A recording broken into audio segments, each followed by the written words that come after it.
Welcome back to the Double Dose, and I'm your host, Daniel. And I'm your host, Dipesh. And we're here to take you from Earth to your pre-slap chicken dinner. All right. Oh, man. I was just laughing earlier because I don't know if you guys remember from episode 1, but Dan was getting electrified through his mic like he was on Grease Lightning. And it reminded me of this torture device that they just pretty much, talked about. That was a game in the 90s. Do you remember this thing? I'm bringing it up right now. Did you ever play one of these? Oh, I didn't. Do you know what this is? I don't know what it is. Man, I went to my cousin's house when I was really young, and this game, he's like... Oh, it's an electric shocker. Yeah, so he insisted I played. So for those of you listening, it's this weird game where there's a little holder, and on the holder there's 4 handles, and it's a 4-player game. On the handles, there's little conductive parts, so you grab it kind of like a handbrake in a car. And basically there's this little timer in the center, and I've seen some of them that have a little dot that runs around the side. And basically you have to press a button on the top of this handle at the right time. If you press too early, you get shocked. If you don't press it on time, you get shocked. Or if you're like the last person to press, you get shocked. And I'm going to tell you, the shock you got from this thing, I mean, as a kid, it could probably take a couple of years. It could probably take a couple of years off your life, dude. And that was a torture device they described. And your mate had this? My cousin had this. He was a lot older than me, and he's like, "You got to play it." And I remember freaking out, and he's like, and I'm like, "I'm done." And he's like, "No, keep playing." And I was like, "Does it get stronger as it goes on?" Dude, it is at max straight off the bat. It is so strong. And but does it ramp up? No, it's just it's always strong, dude. It you know, like those gag electric pens. Yeah, that strength. I remember being able to just hold that beast. I was a tank. Just Iron Man 2022. You know. Yeah. Okay, and I wanted to also mention for our viewers on who listened to our CIA Project Stargate remote viewing thing last time I spoke about it. Yes. The guy's name was Joe McMoneagle, if anyone was wondering. This is the CIA guy? This is the CIA guy that got stuck in the dream. I'm going to let you know right now that that was his witness protection name. It's gone. Just added him. Yeah, he's gone. He's about to get taken Unless out it was his real name, the fake name, real fake name. God damn, you just added this guy to our 10 listeners. Yeah. Or 100, whatever, or 100,000, whatever. Wherever you're at. Wherever year you're at. If you're listening in 2052. When we're superstars. How's the fashion? Yeah. We're talking about that. How are you dressing in 2052? Yeah. Oh, I wanted to tell you this story that I remembered the other day that my friend told to me years ago, and I wanted to tell you. Yeah. So I got told this story in, what was it, probably like 2012. I got told this story, so about 10 years ago. World-ending story. And I was working at a supermarket chain at the time, mm-hmm. and I was a checkout person. And I spoke to this guy who worked with me on the checkouts, and he told me this story. I noticed that it was very odd. I noticed that he never went to the toilet, which was weird, or very often, or like that's what I noticed. And I mentioned to him, like, I never see you go toilet. Like, you never have a toilet break or anything, right? Was that in like you're a suspicious way, or you're like congrats to you, dude. You're such a hard worker. I never see you go toilet. No, it was more of a curiosity thing. Okay. And he told me that he had this situation happen to him by birth of feats of strength and trauma. This ability to hold his urine for over a day. He could easily hold it. Right. And he told me that when he was in early high school, that his mate told him on a dare to see how long he could hold his pee for. And he dared him. I don't know why he accepted this. He dared him to hold his pee and to go to the toilet for a week. A week? So he this was the dare, right? That he was going to go for an entire week without pissing. And guess what the reward was? If you had to guess, for such an impressive feat, what would it be? A Powerade. to quench his electrolytes. You don't need more liquid at that point. You'd think that the strategy would be, I don't drink as much, so I don't need to pee as much. Yeah, but what would you do something like that extreme for? In high school or primary school? High school. I feel like $100 is a lot of money in high school. Maybe not to kids now, but like $100 in high school. Well, okay. What kid can get more than $100? That's like birthday money or some shit. Well, I wouldn't do it. I don't think I could even do it. I don't think I could do it. No way. So the reward was $20. Oh, yeah, that's it. That's high school. That's high school. And he said it went like this.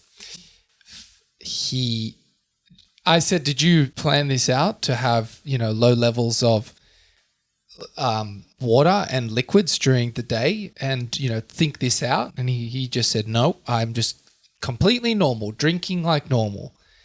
I said, okay. So he explained it to me. And he was not embarrassed telling me this story at all, by the way. He was so proud of it, as if like I did good. So he told me that the first day was already by the end of the first day, he thought, man, this is going to be really tough.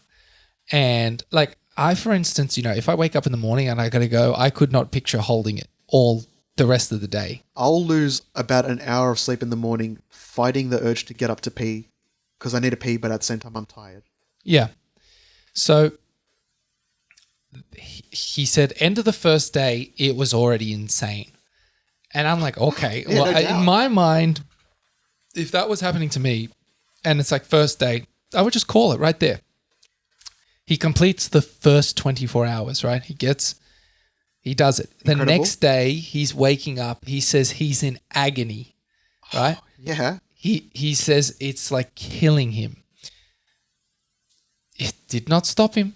He powers on. Oh, he couldn't go to school. He had to tell his mum that he didn't feel good. And then he's rolling around. Dude, this guy wants $20. This guy wants $20. He's rolling around. Yeah. The mum says, okay, you better take the day off school, sleep this off, whatever it is. His stomach bug. He's like, It's not even to the point where he's embarrassed to tell his parents. Like, he hasn't told the parents what's going on at all. You get slapped. So just pissed. Yeah. So he makes it another day. I can't believe this, dude. He says insane. He is in excruciating pain. The third day he wakes up, the mother's so concerned with the level of distress that he is experiencing that they take him to hospital. How do you not have that dream when you need to pee and you pee in your dream? I have no idea. In real life? That's what I said as well, but it didn't happen. I think at that point when you're holding it so long, there's something going wrong with your body.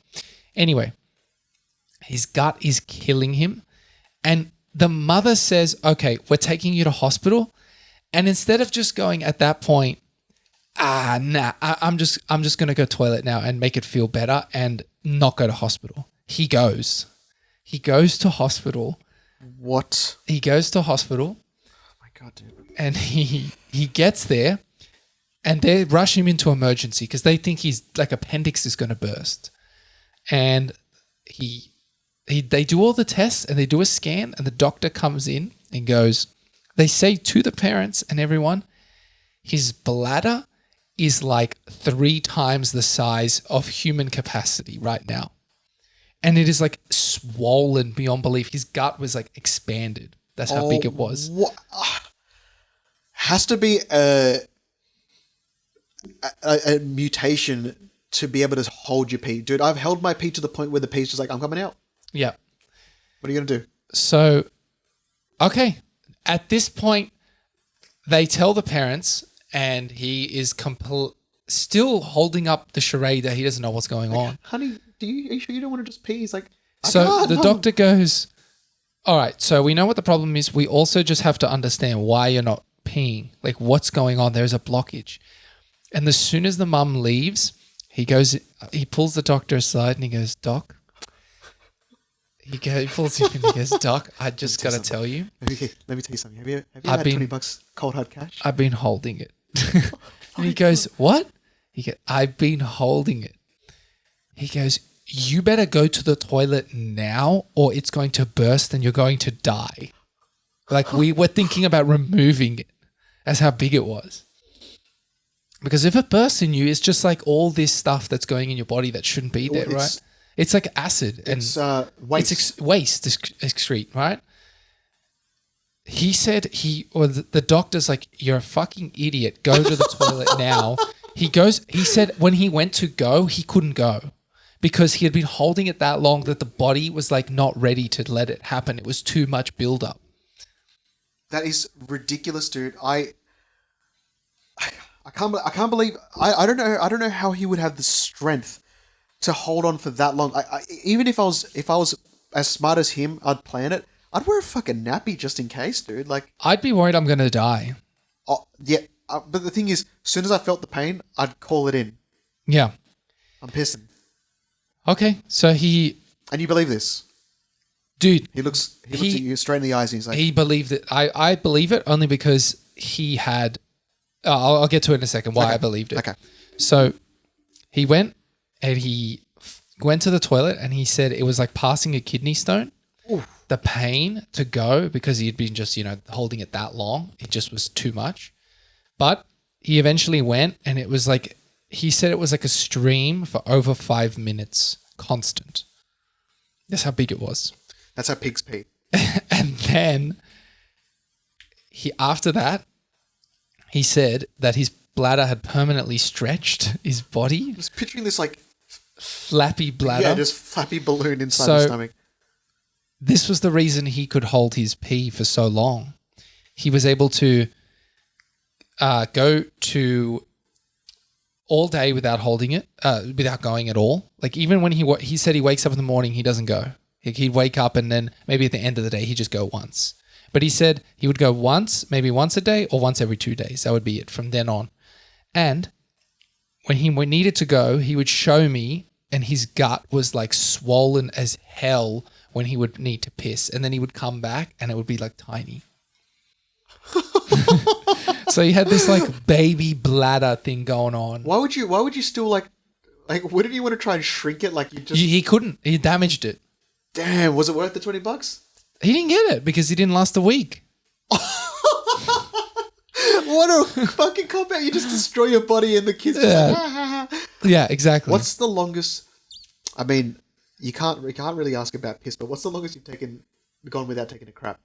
A couple days. I've gone a whole... At least like 3 or 4 days. Yeah, I think I've done that. Or maybe on a camp or something. Yeah, exactly. It's exactly the reason why I too stressed.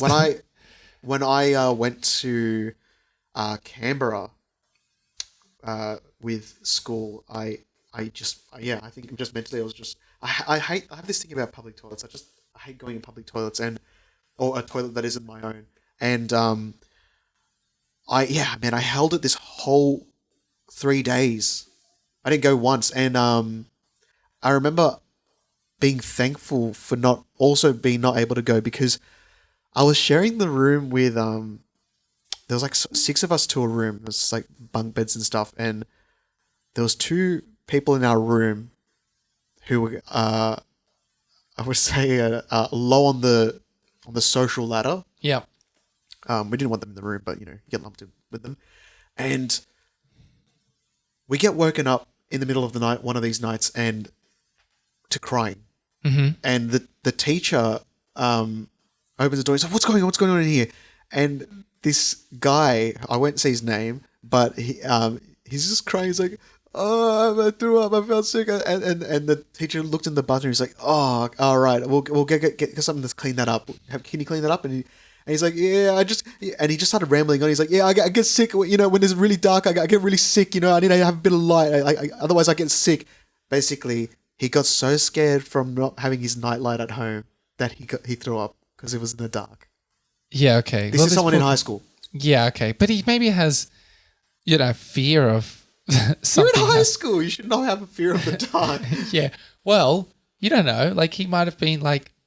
Something happened to him late at night. Now he's like permanently traumatized by dark. Maybe. Well, dude, the fucking the kid didn't clean up after himself in the bathroom, and there was vomit all over the toilet for like 2 days. So maybe he was just nervous being away from home, and the dark thing was a cover. Yeah. So you don't know. As an adult, you can see that. As a high school kid, you're like, what are you doing? Yeah, okay. Grow up. Yeah. Oh man. Have you watched anything lately? Just a couple of films. I watched Everything Everywhere All at Once. Very nice. That was great. Which I loved. That was amazing fantastic. film. 10 out of 10 for me. Would you rate it? You know what? I'd have to watch it again because my theater experience was ruined by some teenagers. That sucks. You You always get that. Yeah, they couldn't comprehend it. I do get that a lot, man. I've got bad luck with the cinema. You really do. I watched this really interesting documentary. So, I know you're a huge fan of Dune. Yep. Have Loved you it. heard of Jodorowsky's Dune? No. Okay, so there's a documentary that was made, I think in the mid 2000s, of this movie that this director Alejandro Jodorowsky was making, his rendition of Dune, and it essentially was titled Jodorowsky's Dune: The Greatest Film Never Made. Okay. Okay, so Jodorowsky was a cult filmmaker in the 70s. He had like a couple of movies under his belt. Actually, there's one of them that are on my list to watch, and this is in I think the late 70s. So this is way before David Lynch's and Denis Villeneuve's latest rendition of Dune, and he had this ridiculous vision for the movie. So he heard about Frank Herbert's Dune, and he's like, I need to make this film. Okay. Okay, so he had this massive vision, and it was going to be something like 14 hours in total. He essentially wanted to make the story. You don't. No, I can't see through without glasses. He essentially wanted to give the feeling of an LSD trip without being on drugs. Okay. And because he had this massive vision, he brought on a huge crew, which was one of the most important parts of this little documentary. And so because he was a cult filmmaker, he didn't really have proper film school techniques of how to execute a film. So he got on this comic artist at the time, who was really famous, called Mobius, and he got him to essentially storyboard the whole film, not only plot it out, but illustrate camera shots, how cameras techniques zoom, certain framing, and he pretty much have illustrated a whole story of this massive story of Dune. And yeah. You've heard of H.R. Geiger, I think I heard the name. the artist who pretty much designed the xenomorphs and all the alien stuff in Alien. Yep. He got him on board, which at the time he wasn't really known in movies at the time. So it was such a very specific style, and he got him to concept the artwork and stuff for the Harkonnen. Yep. As you can see here, so this is kind of the stuff, the storyboard he was coming up with, and I'll bring up some of the concept art for you to look at, but you can see this is super psychedelic. You can imagine how this thing could have looked if given the opportunity, and come and look at this costume design for some of these characters. That would have been Vladimir Harkonnen, and it's incredible. So the cast of this film is ridiculous. For Duke Leto, he was going to cast David Carradine, who plays Bill in Kill Bill. Yep. By that time, he was in his prime. Paul Atreides would have been played by the director's son, who he made train 3 hours a day for 2 years or something with a French martial artist in order to get ready for the role. Yeah. The Emperor, which we didn't get to see in this latest rendition, but he is in the story, was going to be played by Salvador Dali. What year was this? This was in late 70s. Yeah, okay. And Salvador Dali was obviously eccentric as fuck at the time. So he's I will do it no less than 100K per hour. And he agreed. So he's made Back then. Yes, dude. And he essentially made up this thing where he's okay, I'm gonna film him for an hour, and I'm gonna get a mannequin in place of him for all the other parts of the film. This guy's fucking cooked. And so he accepted letting him come on a 100K packet for an hour. Vladimir Harkonnen was going to be played by Orson Welles, who at the time had quit acting, but he came on with the only agreement that if his daily meal was made by a chef from his favorite restaurant. So why are all these random people coming on with such this huge dude, bizarre? He's like, I have to have you in my film. You are perfect for this role. And he's like, okay, only on this one request. Bizarre term condition. Fade, who in Lynch's version was played by Sting, was going to be played by Mick Jagger. Mm-hmm. Okay. And you're going to love this dude. The soundtrack, the band that he got on board, Pink Floyd. Wow. Yes. Wow. Yes, dude. Yep. And they were happy to do it. It was going to be huge. How much would this movie have costed? So that takes me into my next part.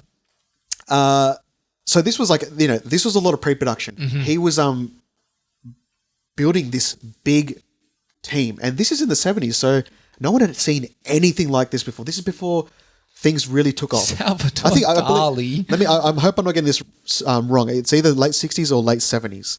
Yeah, I know. So there were about $2 million in pre-production before they had sent out these, and I can find pictures of them, but there were essentially these huge novels, with all the illustrations, concept art, storyboarding, everything done for a studio to pick it up to fund it, and pretty much because he had done all the groundwork, he had gone around the world, he got the team, and he was like, okay, we're going to make this happen. Obviously, it was a little too ambitious at the time. No studio picked that up. They're like, it would have cost 500. It would have cost $1 billion. It would have been stupid. Yeah. It would have been stupid. But so over studios were like, bro, what are you doing? Like, no one's ever done this before. I'm not taking the risk on this. And also, look at the movies you've made, dude. You're not known that well. Yeah, and also this is before Star Wars, right? This is before Star Wars. Okay. Which I'll get to that. So unfortunately, later on, I think the rights to Dune went up for auction again, and someone picked it up and worked with David Lynch in the 80s and made Lynch's version, and Lynch directed it. The upsetting part about all this documentary is that all his hard work didn't go to waste, but not for his benefit. So the illustrator that did all the storyboarding, concept art, and all that sort of stuff, and the special effects supervisor that he got on board called Dan O'Bannon, they went on to create a graphic novel series, a comic book series together, and the comic book that they created pretty much illustrated the first ideas of cyberpunk, and which obviously led into movies being influenced by that genre, like Tron and Blade Runner. That would never happen if those two people didn't meet. H.R. Geiger was, and that special effects guy, Dan O'Bannon, went on to work with Alien. And H.R. Geiger wouldn't have even been in that industry unless it was for him bringing him to the table and all that. Some of the other team that worked on this pre-production went on to work on movies like Fifth Element and Flash Gordon. And Flash Gordon. Yeah. And those this would have been the 60s then, if they're working on Flash Gordon. Okay, yeah, okay. Because Flash Gordon's black and white. No, it's color. Is it? Yeah. It's like it looks kind of like around the same time Never Ending Story came out. It must have been half color, half black and white. No, it's like very saturated. I think it's an 80s movie. Not the movie, the show. I'm talking about the movie, sorry. Oh, okay. The movie. Is it 1980? Keep going, sorry. So... Ow. You guys up again? Yes. Dude, Flash Gordon is 1938, 1940s. What about the movie? I don't know what this is. It's seasons of show. Well, the movie. Okay, there was a movie in... 1980, I believe. 1982 and 1986, 1987 was a cartoon or something. It's probably the 82 version. Anyway. Sorry. So these huge books that were obviously sitting in movie studios, offices, went on to like help out a lot with massive franchises that were coming about. So there's scenes in A New Hope that exactly mirror some of the sketches that were made for this movie, like lightsaber duels and that little droid that Luke practices with that shoots little lasers at him. Yeah. That was in this. Wow. And So it's like setting up all these other types of they pretty much pop culture. took all his work and spread it out amongst movies that they wanted to put money into. Yeah. There was set designs that you could have seen in Flash Gordon, and even costumes that were like this sort of level that were used in Flash Gordon. If you see them, like they're just super, super over the top. Even like one of the final scenes in Raiders of the Lost Ark, when you see the Ark open up and the fucking mist go out everywhere, that is like scene for scene taken from these storyboards. And wow. You know the scene in the Terminator where you're seeing through the Terminator's vision and it's like the heads-up display? Yeah, it's all red and little white shit. That had never been done before. Where had it been done? In these storyboards. Wow. Yeah.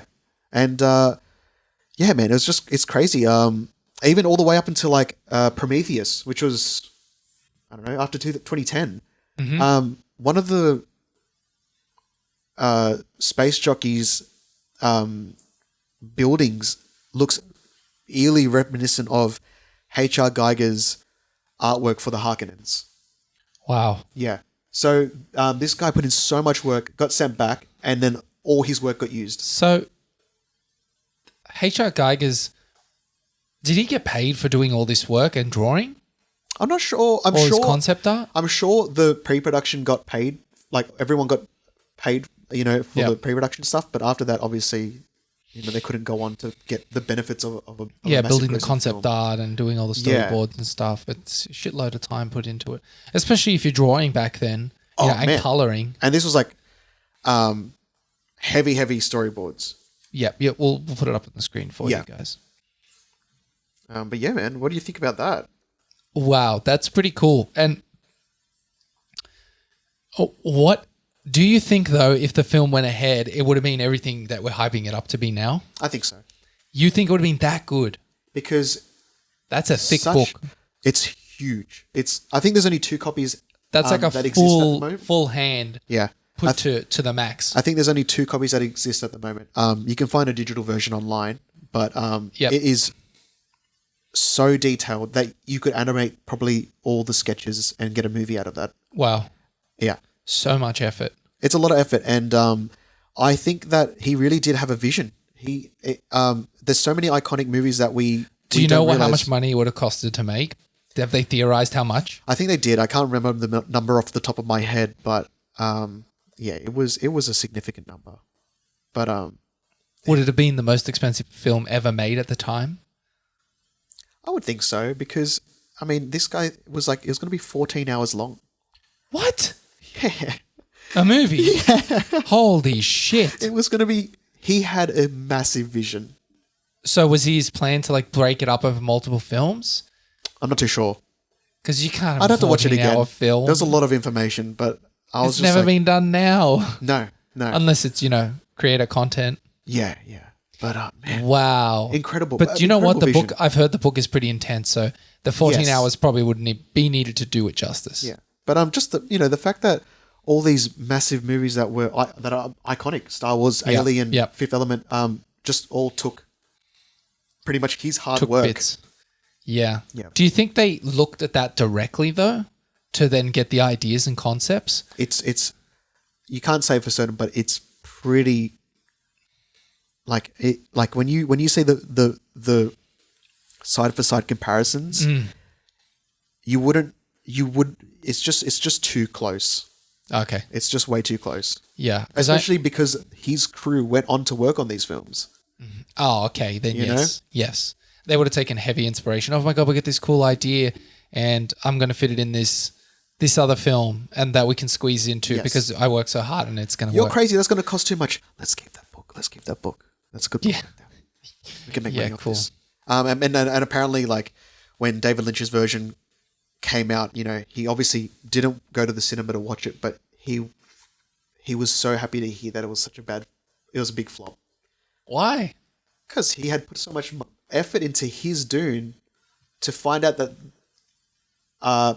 10 plus years later, Hollywood was going, oh yeah, let's do a Dune movie, and it's like, what? So now you want to do Dune? Yeah, and then it turned out to be a flop. He's like, it's kind of nice. It's kind of nice knowing that that it that's didn't what happened. succeed in the way that he made it. It would have been better in his vision. Okay, cool. Yeah. Do you think it would have been better than the one that just came out? I don't think you could compare those two. You could probably compare it to David Lynch's one. Yeah, such different times, right? Very different times. And the Denis Villeneuve in the trailer for 2021's Dune put a cover of one of Pink Floyd's songs as a little ode to the creation of this potential film. Wow. Okay, that's pretty cool. Yeah. Wow, that's a lot of shit. Right? Can you buy this book? I don't think you can. I think there's only 2 in existence, but you can find digital versions online. Yeah. Okay, cool. If you want to watch that documentary, I mean, you can scour the net. I found a French version on YouTube which had some strange subtitles when they were speaking English. I think it had English subtitles, French subtitles when they were speaking English, and then English. It was like flipped. It was flipped, and then you couldn't figure out what anyone was saying. Okay. Yeah. What was it called? The doco? I think it was called Jodorowsky's Dune, the greatest movies to never exist. Okay, I got to watch this now. I'll send you the link. You always come with some amazing content for me to look at. Yeah. Jodorowsky's Dune. Okay. And yeah, 14-hour documentary. 14-hour documentary, but yeah, it's fascinating, man, and it's really upsetting because he really had a passion for this. He had a vision, and I mean, you can just see the work that went in behind this film. Yeah, it's a lot of work. You can see he knew what he was doing. He knew what he wanted to do, and it was just, I think it really would have been incredible to watch. He looks like he's still alive. He's old. Yeah. Okay, I wonder if he's still salty that he didn't get to make it. Imagine his son that did all that training and didn't get to even act. Only 6 months, and then he's jacked anyway. Yeah, I don't know how long his son trained for, but yeah. Wow. Okay. Yeah, man. Pretty cool. I like it. All right, I'm going to hit you with something a bit off topic, but yeah, go for it. I want to hit you with this now. Conspiracy. Oh shit! All right. I came across this, and I saw it a while ago, and then I forgot about it, and then I saw it again, and I remembered it and dug more deeply into it for you, so you could have all the appreciate info. this. Okay. Picture this. 2013. Okay. Okay. Have you ever heard of this? It's a video game called Kanye Quest. Have you ever heard of it? No. Good. All right. This indie developer makes this game, had never made anything before, drops this game by himself, apparently, created it on RPG Maker. And RPG Maker is like this very simple tool to help build RPG games, and Undertale and a bunch of other games are made on it, which are super popular. Are we talking about like a little top-down 8-bit? It's a top-down 8-bit type of game, right? Kanye Quest was very similar to kind of like Pokemon. You would walk around a city and battle other people and solve these problems and get stronger and level up. It's an RPG game, right? It's called Kanye Quest. You play Kanye. All right. People loved it for the most part. It was pretty funny, did well, right? 2 years goes by. 2 years, and that was it. The author didn't say anything else, didn't do anything else. Everyone loves it. 2 years go past. And then someone discovers something very strange about the game. Mm-hmm. There was a lot of random stuff like NPCs and stuff that would ask you to type in codes and random stuff. And they thought, okay, it's just stuff that didn't get finished in the game because it was an indie game developed by some dude. Yep. So, it's not perfect. But this one user digs deep, looks into this specific parts of the game, and finds out that the game essentially is some sort of front to this very deep level cult. Okay. So this one user digs into the game and tries to find there's these terminals you go up to during the game, and you interact with them, and you like learn stuff from them and save game and get puzzles solved and stuff like that. He finds one that's broken, and he finds one that's broken, and there's a bunch of gibberish on it. Thinks nothing of it, but then he sees that there was like some sort of like distorted type of code in it, and from what he could make out, he understood it was Morse code. Okay. Right? There's only a little bit of fragmented of it in this section. He's playing the game, and during the trailer of the game, he finds that there's this secret Morse code hidden right at the end of the game. All right. Right? And the Morse code translates to ascend. Okay? This is getting the juicy, glasses dude. are off. So you're just like, okay. Dude, yeah, I'm like cooked. I was like, dude, I need to. You're taking me on a journey right now. I'm trying to, I'm following. That's fine. So he digs deep and tries to find out what to do with this thing. So he goes and talks to every single NPC in the game, and there's one of them that just says something very generic like, what do you want to do? And then there's a section where it just asks you to type in keys. He types in ascend, and the screen goes black, and it takes you to some absurd different game where you're just a butterfly flying around terminals and interacting with them, and it's asking for codes. Oh my God. With no other explanation, right? He cannot find anything about it. He's talking to people online. No one knows about it. And he's like, okay, I'm completely stuck with this game. I cannot progress. There's no other hints for this. Nothing.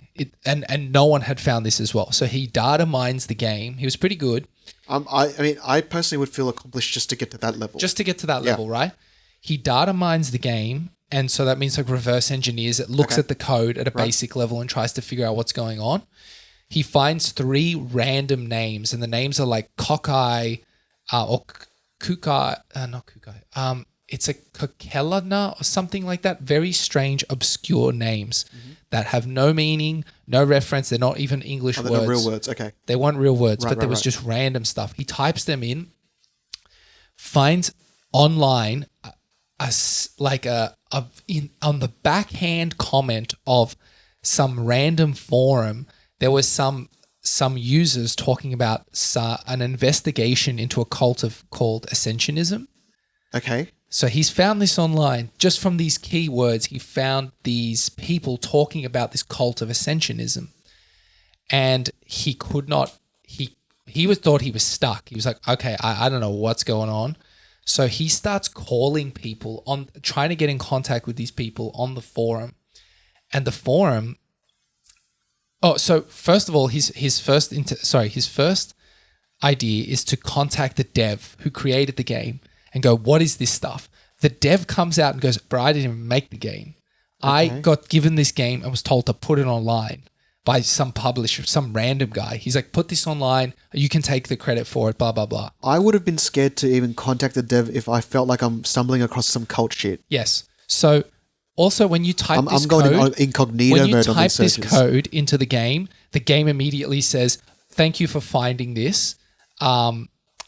The whole rest of the game is a front, and what you're about to reveal is the real information in the game. Oh! And they say if you don't want to know and don't want to be like in trouble, essentially, like you don't want to be found, exit now.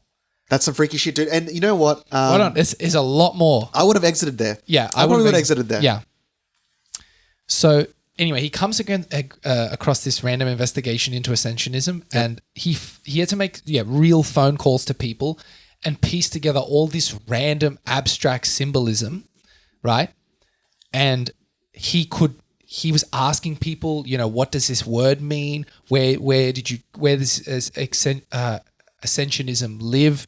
Like where was it created? And it came up with all these like random abstract words he was able to pull out. Not in the game whatsoever. He had to call people to get in contact with them and then pray after months that they would get back into him and tell him what's going on. Yeah. After he had done 20 words and they were all completely abstract with no meaning whatsoever and no hints to them whatsoever, takes you to a third layer of the game and asks you if you want to ascend again. And you ascend, right? And then you're just like in this black room, and you have to then walk around this area where it wasn't even very obvious, but you're walking around this area and you're in this random terrain. He pieces together to a random terrain, and it becomes a QR code, right? And this QR code takes you out of the game. The website's completely scrubbed from the internet, but essentially it said it took him to some record label called Ascensionism Records, and they had a Twitter page with just nonsensical gibberish on their page for 2 years, right? He tries to get in contact with them. I'd be so scared. I'd be so scared. I don't want to go any further. So he thinks he's able to beat the game using all this crazy shit. And then at the end of the game, it asks you to type in your real address and name and that they'll contact you because you've gotten this far. All right. Look. No way. He does it. Oh! And then he claims just doesn't care. So someone else was able to recreate all this because he put it out there on the internet. But all the shit had been taken down. All the websites had been taken down. The original website had been taken down. The original game had been taken down by this point. You couldn't even find it anymore. Oh, wow. Okay. And they looked up this Ascensionism Records and it didn't even exist. And there was a record label that they couldn't even find. It's like a registered business? Oh, yeah. Registered business. Okay. They couldn't find it. Right. They didn't know what to do. And he put his name and they're like, we'll contact you and you'll know when you'll contact us. Nah, dude. What? Right now, the record label has been dissolved and removed from the internet completely. And all the websites and anything linking to it has been taken down as well. Okay. No one knows. No one knows what it was for. But Ascensionism is like this cult of you kind of like Scientology where you level up in lifetimes. Okay. And for instance, they believe that if something bad happens to you, it's because you asked for it to happen in a previous lifetime. Bit of a cop-out? Yeah. So wait, this guy, no one ever heard from him after that part? Nope. That's what they believe. Anyway, this is what I came across. This is my investigation into it. Don't know if it's real or not. Don't know if it was all an elaborate super meta game. Because it's like the heroin microdosing guy. Yeah. Yeah. You don't know. You don't know if it's real or if it was just something. But the game just kept saying, you've found the real thing. Has anyone found that game?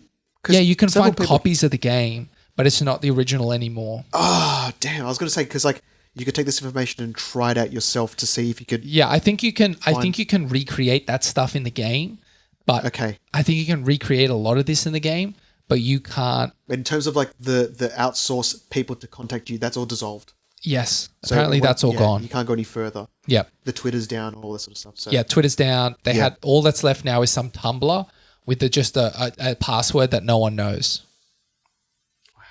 So creepy. That is very freaky. I don't know why Kanye as well. No affiliation with Kanye. He didn't create it. It's just called Kanye Quest.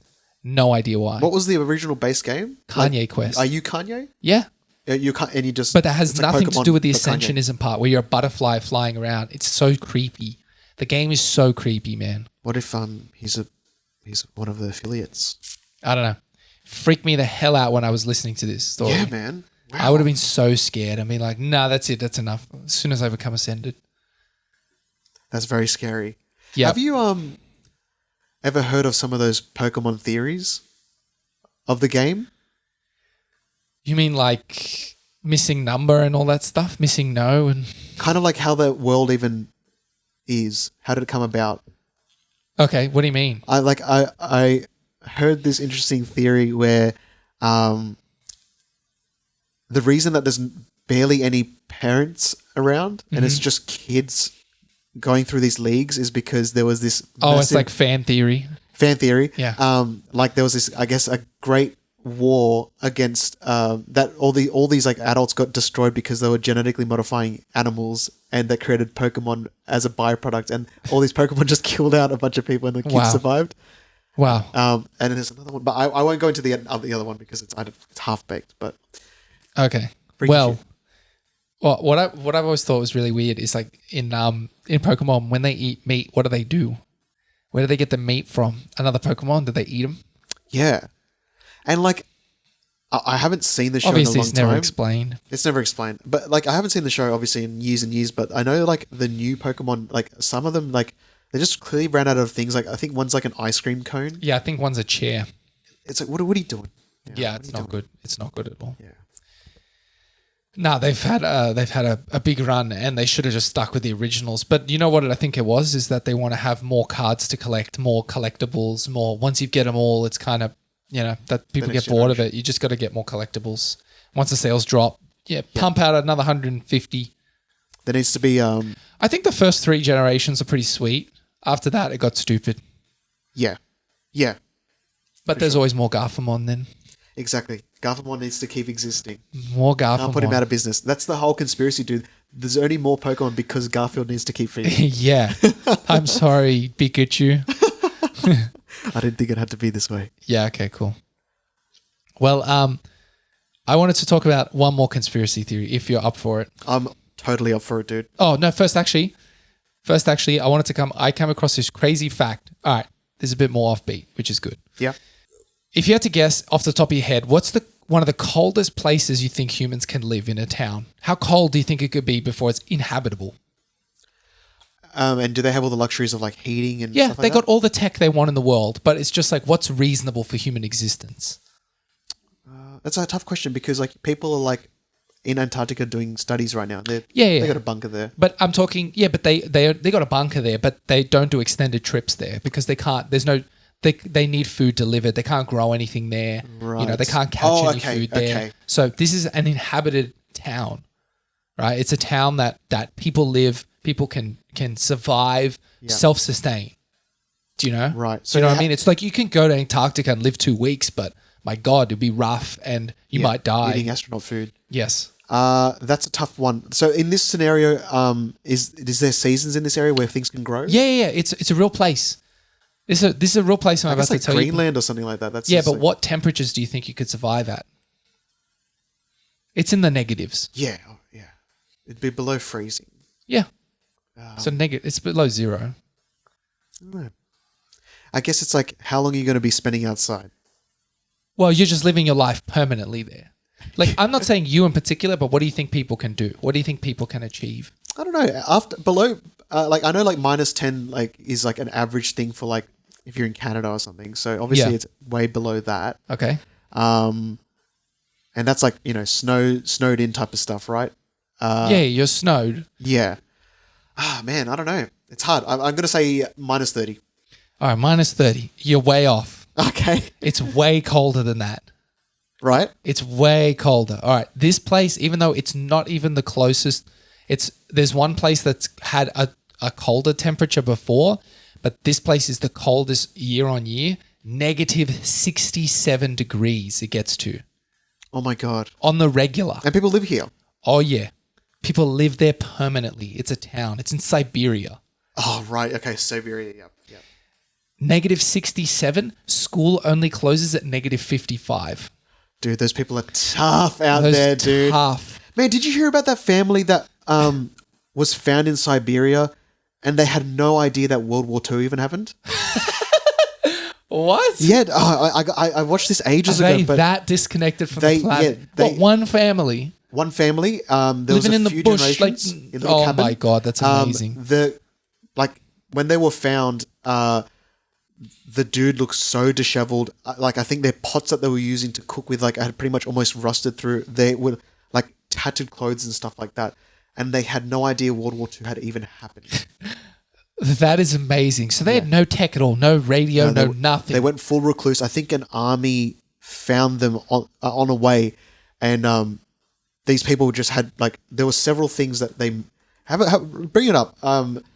These people pretty much lived throughout several massive world events and without any clue. Okay, what? Sorry, you're gonna have to help me out here. What is it?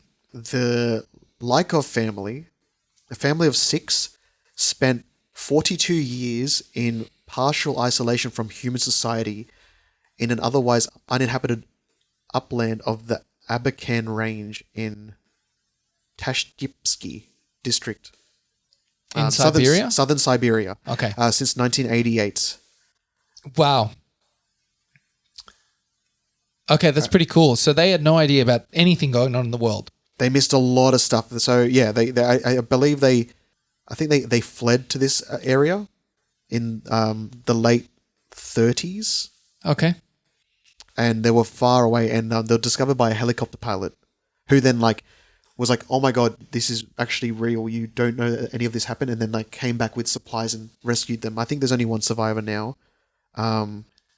But so they just camped it down for 80 years. They accumulated herds of goats and chickens, and did they want to contact people, but they just never could, or was it that they were just happy living there and they thought, I'm a disconnect? I think it was out of fear, and then they did. Maybe the world's all screwed up, you know. It was fear, and then they didn't know that it was too risky to even check it out, because I think they fled because of some sort of a war or something event. Okay. So they're just like, all right, we're safe here, we stay here. Wow. I know, because Siberia is vast. Yeah, it's huge. It's massive. And it's pretty uninhabitable. Exactly. So that's nuts. Cool. That's really cool. I wonder if you would live a very mentally healthy life, just living so disconnected from everything else. I think this guy, the father or the grandfather at this time, went a bit crazy, stir crazy. Okay. Yeah, you can get some real bad things happening if you're that insular. I don't think they were very educated, and it just, Also, what's up with how do they, generation to generation, if it's all one family, do they interbreed? I think one of the people sacrificed themselves so children survived. Holy crap. Several children died. I think 3 children died. And, just health stuff like pneumonia and stuff. A lot of people died. I think there's only one survivor after a lot of it. Holy shit. How scary. You can watch, there's a few videos online about that. But, okay. Yeah, well, I'll definitely look into that. That's pretty cool. It reminds me of this other family that you just reminded me of, this very insular family in Kentucky. Over 200 years ago, they had a blood condition which caused their skin to be blue. I've heard of this. And they were super insular, and I'm pretty sure they inbred to keep the blue skin happening. They liked it. Was it something that you could die from? Or it's just, you could act normal, you could be it was called methamoglobin. It was called meth. It's a recessive disorder caused by excess methamoglobin in the blood, which limits the amount of oxygen delivered to the cells and results in blue skin, purple lips, and chocolate brown blood. Oh, jeez. So is this real? I heard a story that they were all inbreeding to keep the bloodline pure, and they wanted to keep the blue blood happening, like the blue skin, which made them really kind of strange, but also a lot of health issues for them. Right. Wow, that's interesting. Yeah. Where is that, in America? It's Kentucky. Okay. Yeah. They were called the Fugate family. So, yeah. Yeah. Okay, I got one more thing. If it's the other conspiracy thing I was talking about. Shoot me with another conspiracy. All right. Here we go. The conspiracy is completely bonkers, but I came across it and thought, all right, could be. Who knows? I love this stuff. I don't know if there's irrefutable evidence that I haven't looked into the actual person and thought, okay, it's 100% confirmed. So, this is what I heard. We like food for thought here. Yeah, it's food for thought. So, Elvis isn't dead. Okay. Is the thought. Is the It's like a 2-pack. Yeah, it's a 2-pack situation, right? I saw him in Miami with my mate. He was there. So there's this guy called John Cotner, and he's got a YouTube channel, John Cotner 1835. Go look him up on YouTube. John Cotner. Everyone at home. All he uploads is Elvis Presley covers. Okay. His YouTube is just him singing Elvis Presley song. Someone has gone online and found him and photos of him and looked it up and did very specific analysis about this guy. One, he looks just like Elvis, right? Just older, clearly. Okay. Is he heaps fat? If you look, I'm going to put it on the screen. If you so someone did a vocal analysis on him and said that there was like an insane amount of match to his voice because he's doing original songs and covers and he sounds just like Elvis. Okay. Also, on his left eye, Elvis had a small scar or an indentation on his left eye. Someone found a photo of this dude and looked at it, and he has the same exact scar on his left eye. It matched up. Someone did a comparison. I'll try and find it. Or do you think, like, because you know, like when you go to America, those heavy impersonators, someone will take it to the point where they're like, oh, he had a little scar, I'll just nick a little bit of the skin there just to make sure I look the part. I don't know. He looks just like him too. Okay. So I was pretty shocked at everything I heard. I'm going to pull up the photo of him right now for you so you can have a look. But everyone else at home, if you can look him up or whatever. So this is the guy. I know it doesn't look, that's him there. Kind of that Elvis shaped look and nose and face. But here is the comparison. Right here. Have a look at that. Okay. Yeah. If he were to age, so I can see him going in that direction. direction. Elvis he's fat there. Don't forget he got pretty ugly at the end there. He did. The eye indentation, boom, the eye indentation. On this And that guy. That is some Elvis looking dude right there, don't you think? If you were to do it yourself, it wouldn't look exactly. Look at the eyebrow shape. Look at the eyebrow shape. This is spot on. Wow. The cheeks, you see the big cheeks? Yeah. He sounds just like him. The covers are insanely good. What do you think? I think potentially he wanted to get out of the spotlight. There was some documents going around talking about putting Elvis into witness protection back in the 70s. Okay. So, do you think it could be possible? Is there actual evidence saying that he was buried and like people saw his body go into the ground? Yeah, I mean, I'm very much open to that because I've seen similar things about Tupac. I don't know if you've heard of this musician called Akil the MC or Akil MC. Mm-hmm. Basically, are saying this is Tupac, and there's several things like you've noticed with like scars, teeth looking the exact same. A scar that Tupac apparently had on his forearm is like the same scar that this guy has on his forearm. Their facial features and eyebrows are very similar to the point where like you could see Tupac aging in this type of way. That eye mole and the mole on right near his nose looks bang on. And I'll bring up this photo of what's that guy's name that they're comparing it to? I think Akil the MC. Akil the MC. Like look at this picture of both of their teeth. It's the same Hold on, type. I'm going in close. Bring it in real close. The teeth are almost the exact same. Their nose shape is the exact same. Their eyes have the same similarities as well. And I don't know, there is a lot of similarities, and you could picture that that's an older Tupac. And this guy's a musician as well, so it's got the Elvis thing. He doesn't look that much older though. It's been 30 years. Black people age really well, you know. But it's been 30 years, dude. The teeth thing is freaky though. The teeth thing, and there's scars and there's blemishes that are... The blemish on the nose is full on. Sorry, on the right side of his face, there's like a mole. Yeah. Wow. It's very freaky. But why would he even put himself on YouTube at all? Well, he's under a whole different moniker. He's... Does he sound like him? Apparently they have some similar sounding stuff. And Okay. to even be a musician that looks like that... Crazy. These people might have just been like, look, I've had enough. My contract's up. I'm gonna... Oh, well then, Tupac out. got shot. And so he might have been seriously fearing for his life. Yeah, man. Witness protection. Yeah, it's a They're thing. like, look, you know what? There's no way you're going to be able to get out of this. Yeah. We got to put you away for good. Yeah. Got to live that life. Look, for behind you. Elvis, extortion attempts and death threats could be linked why he left fame behind. There's also, I'm going to try and find and put in a link to the FBI document that came across to show that they were potentially putting him into witness protection. Yeah. I imagine that is legit. It was massive. Yeah, you couldn't escape it at that point. No way. You just got to say you're dead.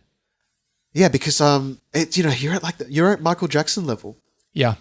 I mean, it's you just it's are a not sad living life. a normal life. It No. might have spiraled out of control. Plus, he was having a downfall, Elvis. Yeah, and he was could have after his prime. He was way past his prime. Yeah, he was living off his riches. Yeah. Because even though people man, like people just destroyed MJ when we were growing up. Hey, Oh yeah, it was like it was like a witch hunt. It was scary. Like, Yeah, at the time, he went along with it. He joked. But dude, he was completely messed up as a person. But I think it's because of that lifestyle. It's not. He was like that from a kid, right? Yeah. So his dad forced him to kind of present and be, the person he wanted to be.